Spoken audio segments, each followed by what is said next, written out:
Hi, I'm Shayna with Sew Not Fancy, and today I'm going to do a tutorial on how to make a t-shirt quilt. I tend to make my t-shirt quilts a little bit different than most people. I don't use a stabilizer for the shirts, and I thought I would just give you a step-by-step of how I accomplish that. T-shirt quilts and memory quilts are my specialty. I've probably made over 500 at this point. I've been in business for 10 years, and so I thought I would just walk you through. I've already went through my shirts here. I have 12. For me, that is a twin size quilt. For other people, that may be other things. I make my t-shirt quilts in two ways. Today I'm going to show you the method with sashes. And a sash is just that piece of fabric that you often see sometimes between the shirt. It's just a piece of regular quilting cotton. I also make them without sashes, and in that case you can usually fit about 20 t-shirts in this method into a twin size, but today we're just talking about the ones with sashes. So as I'm going through my shirts, this client sent over 12 because they love me, and I always ask for 1 to 2 extras when I'm doing it for a client, because that way if there is a problematic shirt like this one, I don't have to include it. And if it is something that I know is incredibly important to the client, or that I know is like integral to the quilt, then I will do my best to include at least a piece of it. But if they send me extras and they don't say anything, then sometimes I do exclude them. If it only has one little hole on the front of it or something like that, I can usually work around that. I take Wonder Under on the back of the shirt, and I Wonder Under a piece on the back, and then I Wonder Under it to the underside of the shirt. However, this one is rather religious. It's a rather holy shirt, and the client is having this made for his aunt. But the original owner also cut the neck, which I mean, same. I do that with most of my shirts. But then she stitched it up, and it's just, there's not a whole lot that's going to salvage this shirt, unfortunately. Go cats. So we're just going to put that one to the side. So now we're going to make sure that we have 12 shirts. 1, 2, 3, 4, 5, 6, 7, 8, 9, 10, 11, 12. We actually have 13. So as I go through here, if I find another one that does not work quite well, we can just exit that out. Okay, so now we're ready to cut our shirts. I do that using a self-healing mat on the bottom, and I have this OmniGrid ruler. You can really cut your shirts whatever size that you want. I tend to cut mine 15 by 15 for the t-shirt size, quilt sizes that I do. You can cut them 12 by 12. You can cut them 18 by 18. I have those rulers as well. But for this quilt, we're going to be cutting it using a 15 by 15 inch OmniGrid ruler. Now, to cut this shirt out, I tend to hold it from the bottom of the shirt with the front or the side that I'm going to cut. Give it a few shakes. Didn't see that on camera, but and then I just take my time and I very slowly smooth it out on this self-healing mat until it is completely smooth. And I take my OmniGrid. There's a hole right here that designates where you would hang it up on the wall, but it also designates where the center of the OmniGrid is. And then you just plop that down on your shirt. It's a little bit hard to see from this angle.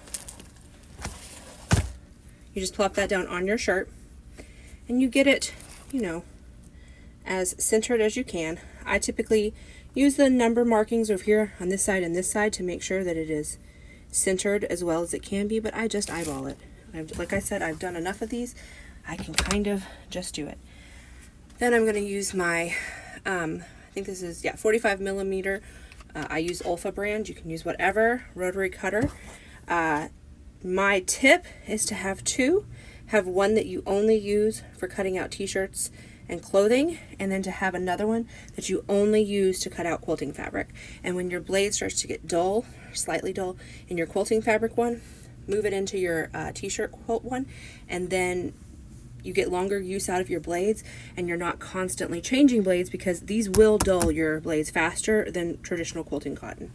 So then all you do is you take your mat, you line it up to next to the side of your Omni grid and you cut all the way around your shirt. If it moves just a little bit, it's okay. Don't let it move much, and just try to get as accurate as a cut as you can. I had to cut that side second because I was talking and it went off to the side. So then you can just pull your shirt free. I have a trash can in my basement studio, strictly for the backs and stuff. Then you can lift your Omni grid up, and now you have a 15 by 15 inch t-shirt square. Just like this. I saved the backs for my husband, who works at a car lot, and the detail guys use them. Now we're just going to continue cutting shirts. This one actually has a design. It's called I call this the pocket design, on the front and the back. Since this person only wants a 12 square quilt, I'm only going to use the design on the back. But if you want to use the design on both front and back, you would use scissors or your rotary cutter and cut carefully all the way down the arm and down this side on both sides, and then open your shirt up completely. Kind of like, you know, you would if you were going to sew the sides together. And then you would make one cut from each side. I don't recommend trying to cut both at once. You will mess up one of the designs. If I were to do a different t-shirt quilt, one with no sashes, I might cut a more narrow design to include this and the big 15 by 15 inch square. My child interrupted me. So for this one, we're just going to ignore the front, and we're just going to cut out the back. Same thing, I'm going to grab it by the bottom of the shirt, give it a few shakes, lay it down flat, and then just smooth. These can be a little bit trickier when you're cutting the backs because it doesn't lay quite as nicely as it does on the front, but again, with practice. If I were not making a video, I could have this cut out pretty quickly, with it only being 12 shirts. Making a video, of course, it's going to be a little bit slower, but that's okay. All right, once again, pull your shirt off, toss it to the side. You could make a rug out of that. You could use it for rags. You can do whatever you want. Again, I have a 15 by 15 inch square. Now, I'm going to continue cutting out the next 10 shirts, and then we'll come back. Okay, we're going to pretend that I have all 12 shirts cut out, because I don't yet, and we're going to talk about fabric. So, for this customer's quilt, they requested beachy vibes. So for a twin size t-shirt quilt, it has sashes in between the shirts, it has squares in between those sashes at the corner of the shirts that I call the corner squares or the cornerstones, and then it has a border that goes all the way around. So for beachy vibes for this quilt, I've chosen a blue kind of wave pattern. I've chosen this hearts, which is not really seashells, but it kind of looks sandy. And then I've chosen this sand for the border. So this is going to go in between the shirts, this is going to go at the corners of the sashes, and this is going to go as the border all the way around. We're going to start off working with this. For a twin size t-shirt quilt, we need 31 sashes and 20 squares. So to get those 31 sashes, a long time ago I had it all worked out, but then I kind of changed my sizing. But I do 4-inch sashes between the shirts. You can do those sashes whatever size you want. You're just going to have to do a little bit of math to figure out how many cuts of fabric you're going to need. I know that by needing 31 sashes, if I do them 4 inches wide, that I can get 10 sashes out of each cut of fabric. So what I do is I unfold my fabric. I bought 2 yards, which is really too much, but I'm a quilter. I'm going to use it in something else. So I bought 2 yards of fabric. I'm going to hold it selvage end in one hand, fold in the other, shake it just like you do the t-shirt quilt, and then I'm going to fold it right down the middle. Now, is this the absolute most accurate way that I could do this? Probably not. Is this how my mother taught me and how I have made over 500 t-shirt quilts? Yeah, it is. So, we're going to get that folded, and we're going to put it up on the thing. I work in a very small basement with very limited space, so I have to feed it down between my table and the wall to get it to fit. Hopefully hopefully you're not quite so crowded. So now I have it laid down on my table, just like this. Sorry, I'm doing this backwards. Just like this, okay? So we're gonna get that laid out like that. Try to put this down. Get it all straightened out. Then, using the exact same 15 by 15, slap it down on there. I'm going to pick a number, it doesn't really matter, on this side, and I'm going to line up the folded side on that number all the way down. Sometimes this takes a little finagling, sometimes it takes a little bit of movement, whatever. I'm going to pick my rotary cutter that is for quilting fabric, and I am going to cut across the bottom, throw my little scrap away, and then I'm just going to cut across the top. Make sure it's still lined up, cut across the top. For a twin size, I need 31 sashes, I can get 10 sashes out of each of these cuts. So I need 3 of these, and then I'm going to cut just a 4-inch slice as well from this. So I'll be back. I just completely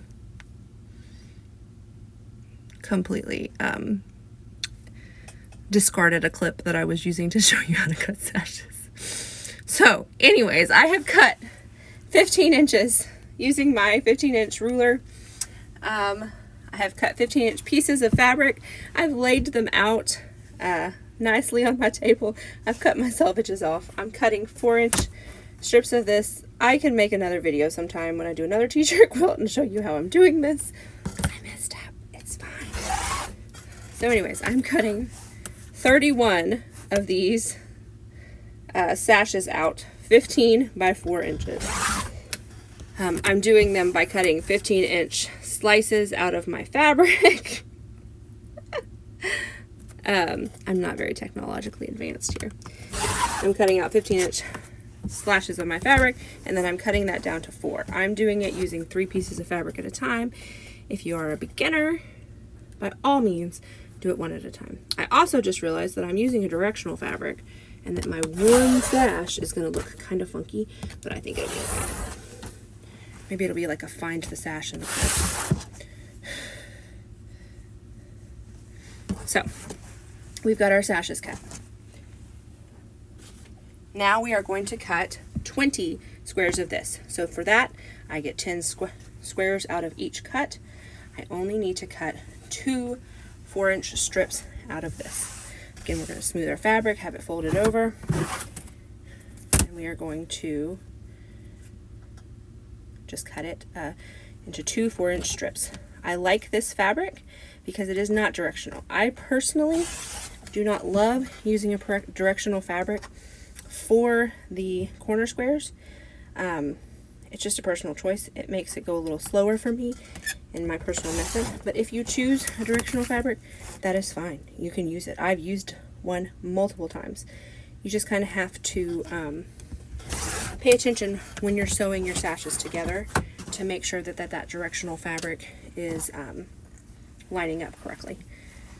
Like I said, not a big deal, just not my favorite choice. So now I'm going to put these selvages together, line them up as best I can, lay them on my cutting mat, line it up again, keep lining it up. Again, you are welcome to cut this out using a stripology ruler. You're welcome to cut this out using one at a time, using a square. However you get your most accurate cuts, use that method. I am just I like to be quick, so I do it this way, but you use whatever method works best for you. Okay, we have all 12 shirts cut, we have our sashes and our squares cut, and now comes the design part.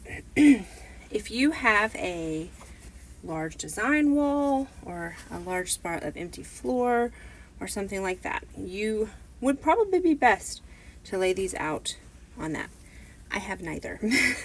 I am a mom to 5 girls. My basement studio doubles as my homeschool library and my laundry room and my husband and my's closet. So we just do not have the space to do that. So I have kind of figured out over the years a method for me to do it, to make it look the best just for me.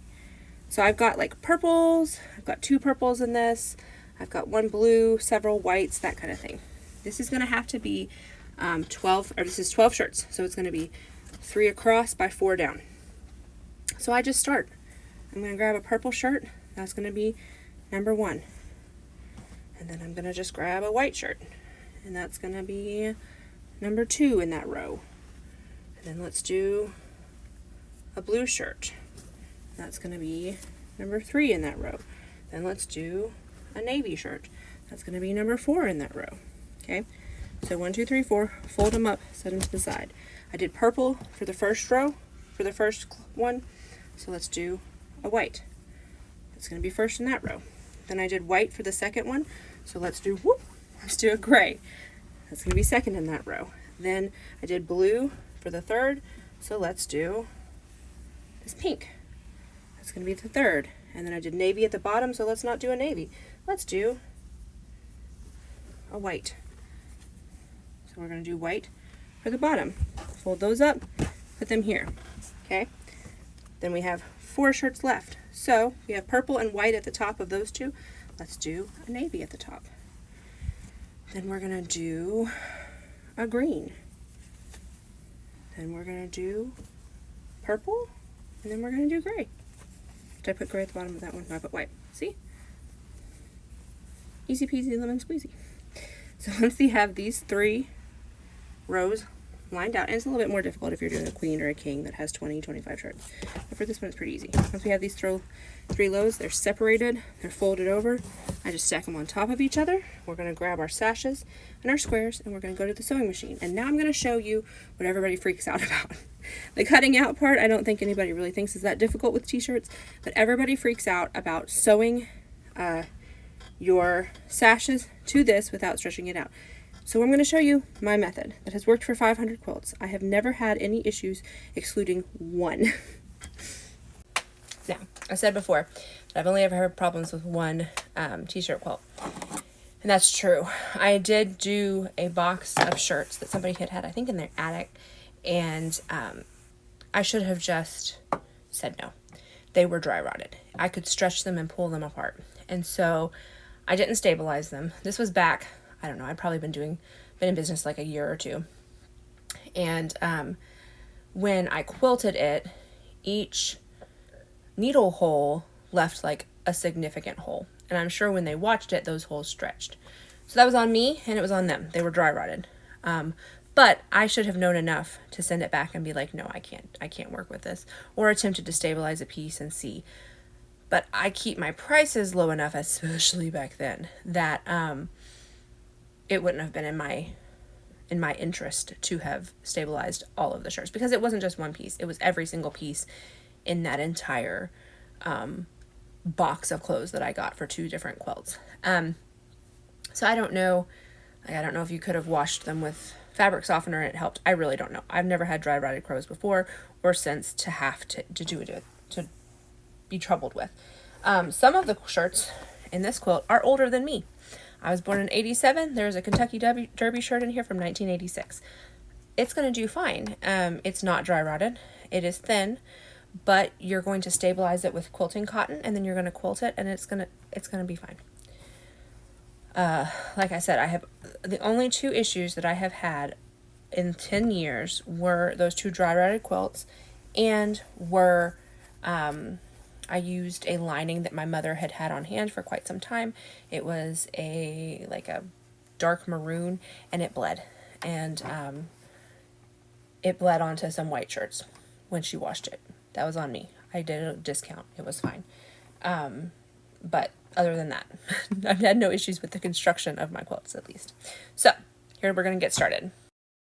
Unfortunately, I'm not sure that there's any way for me to hold the camera and sew at the same time. Eventually, I'm going to get one of those, things that go around your neck and hold it, but I don't have one of those right now.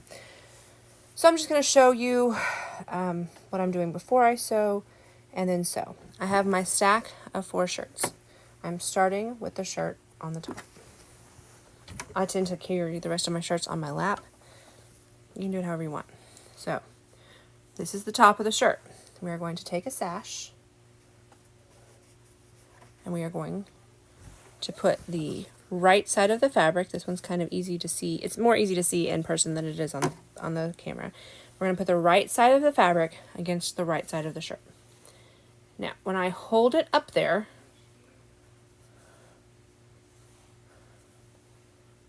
I can see that I've done a good job cutting and that it is not, you know, the shirt is not bigger than the sash. I'm going to line it up a little bit. It does not have to be perfect. The t-shirt is stretchy. I tend to leave about that much t-shirt sticking out, unless I know that the t-shirt is really stretchy, and then I tend to leave even more. So I just start sewing. I'm going to sew, stitch, and then you are just going to sew across the top of that, just like this. Okay? Easy peasy lemon squeezy. See how the shirt's not quite to the end? It's okay. It's going to be fine.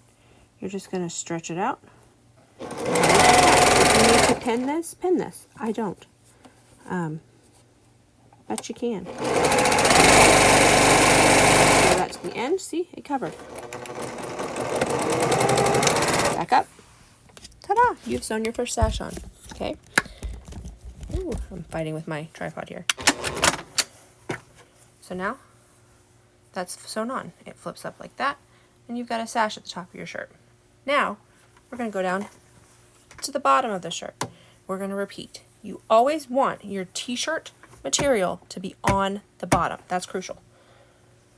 If you try to do it with your t-shirt material on the top, it's not going to work as well. Don't ask me why. I'm sure it has to do with feed dogs. I'm sure it has to do, it just doesn't. Now, when you're sewing t-shirt to t-shirt, like in a no sash quilt, it works fine. Again, don't ask me why. I don't know the physics. I just know it works. So again, I'm just holding it like that far up, and I'm just going to sew across the bottom of it. Now, I'm sewing across the bottom of this again. Or maybe if I do that, it'll kind of let you see what I'm doing. So I'm sewing across the bottom of this.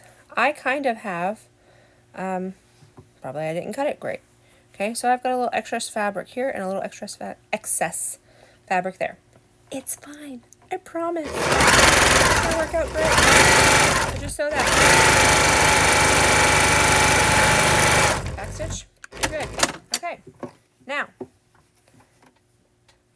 you have fabric at the top and the bottom of each shirt. Okay? This is how I do it. Your brain may work differently, and that's fine.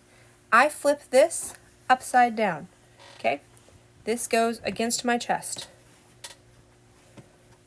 The second quilt, or the second shirt, I hold it up like this to make sure that the top is there, and then I lay it down. And that way, I keep in which is supposed to be which way. That's just how my brain does it.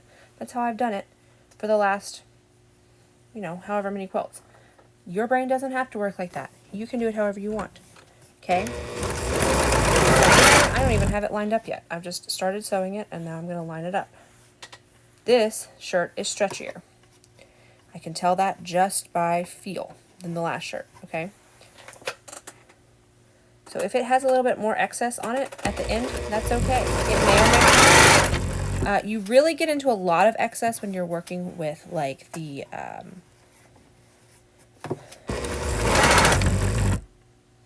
athletic fabrics, like the dry fit fabric. Stopped working. Please ignore my whole like studios part over there. I am awful. I'm severely ADHD. And I'm awful about putting fabric away when I'm done cutting it, because I just move on to the next project because I have 5 kids and I have orders in line. And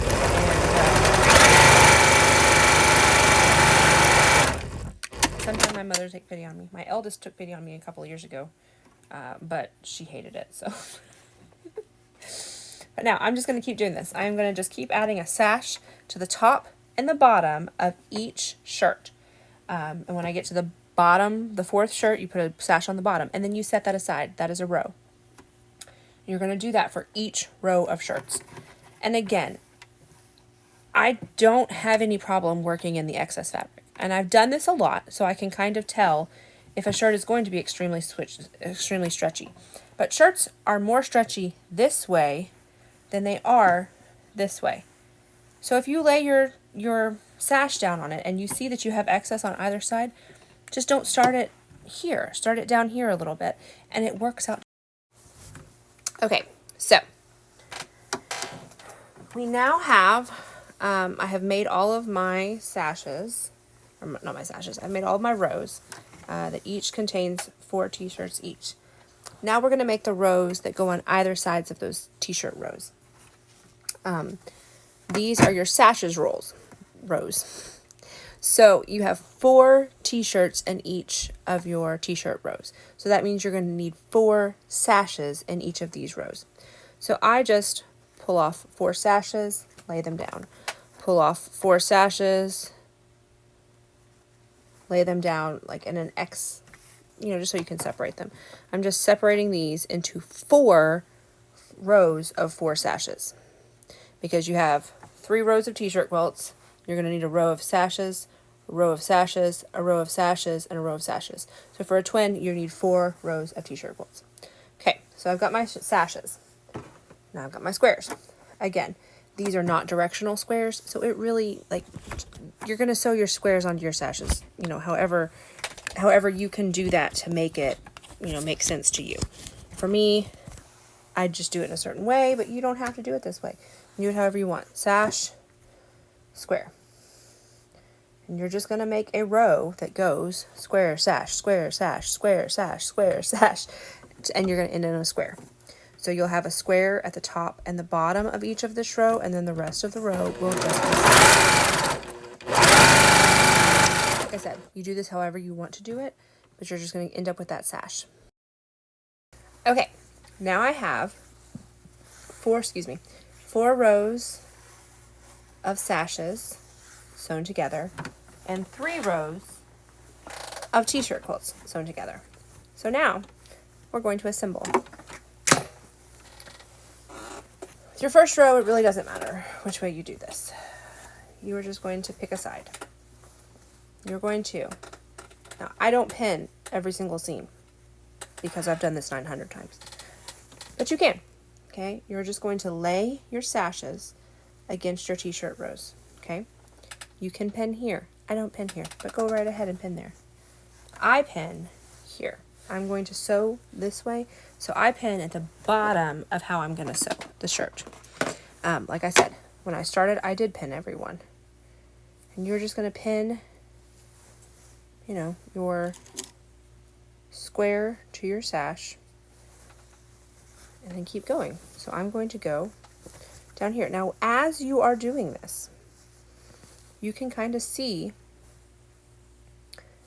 if your shirts are going to match up with your sashes. And if you have a super stretchy one, and you have several inches, which has happened in the past. See how this one, it's kind of hard to see. This one, when I just pull it down, it wants to line up not where I want it. Here's where the seam wants to be, right here, and the seam's supposed to be here. I promise you it's going to work out. Now, if it is significant, I'm just going to go with it. And I did actually, I could tell that this was a stretchy shirt. So I already had went down a little bit. I could have went down more. And like I said, I've done this enough that I can tell that small of a gap is going to work out just fine. But if it is significantly larger than that, then what you're going to want to do is this seam, this sash that's on the bottom of this shirt, you're going to want to seam rip that all the way and then just move your sash up. It's not hard. Just move your sash up an inch or so, and then it will eat up that shirt, and then you can trim it. I always have shirt peeking out. If it is a light colored sashing, this one will probably be fine. But if you're using a white or a cream or a super light gray or something like that, then you can trim off that t-shirt. I don't typically, unless it's a white. But see, this one, this was a super stretchy shirt. So I didn't start it right at the edge. I started up just a little bit. And if you are wanting to make a t-shirt quilt out of your beloved t-shirts or something like that, and you want to practice, go to Goodwill and get a couple of shirts from Goodwill or whatever your thrift store of choice. I know that we don't really support Goodwill, but I'm just using that as an example. And get 4 shirts and make a 4 shirt, pick out shirts that you like. But but make a couch quilt for yourself, because they're great to cuddle up on under the couch, with Coca-Cola shirts, or whatever shirts you find at the thrift store that you like, and just make a practice quilt before you cut into your beloved memory shirts, or a family member's beloved memory shirts, and make a quilt that way. So I'm lining this up. I'm just going to sew this sash all the way down the row of clothing. You can kind of see. I know it's hard to see with the light and stuff, but you're just going to sew it. You're going to sew this all the way down. You're going to have shirt that peeks out, and that is okay. It's okay. I promise. I know it's scary. I know that if you have made a lot of quilts before, you want your fabric to perfectly match up, and they are not going to match up with this method. And it's okay. I think that's where everybody gets panicky, is that they try to match it up to the edge of the fabric. It's not going to happen. And the t-shirt's going to roll, and you're just going to have to manhandle it a little bit and make it not roll. But it will be fine. I promise. I promise you can do this. Okay. I'm going to attempt to do this. See how that shirt is sticking out? It's okay. I try to stay, and I typically do a lot better job, but hey, I'm doing this while holding my phone in my hand. I typically try to stay as close to the sash fabric as possible, to the edge. This isn't a 1/4 inch foot, so it's fine. But you're going to have this fabric sticking out on the side unless you have cut your shirts, too small. A way that my mom sometimes does it to make it work better in her brain, because even though she's the one who taught me how to do this, I have made countless more t-shirts quilts than her. So the way she does it sometimes is she will cut her shirts 15 inches, and then she'll cut her sashes, she'll cut her sashes 15.5. And that just works better in her brain. So the sash, is bigger than the shirt. And so when the shirt stretches as you sew, there's a lot less left over. But, I've done this way, and it works out fine. So you're going to want, if you do have extra fabric, you can trim that if you want. I don't find the need to. So you just want to work it in. Again, it's easier when you've got two hands. And if you pin the seam, I'm sure it probably works better. I just don't pin.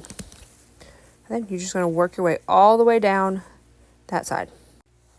Okay, I've made my sashing go all the way down my quilt.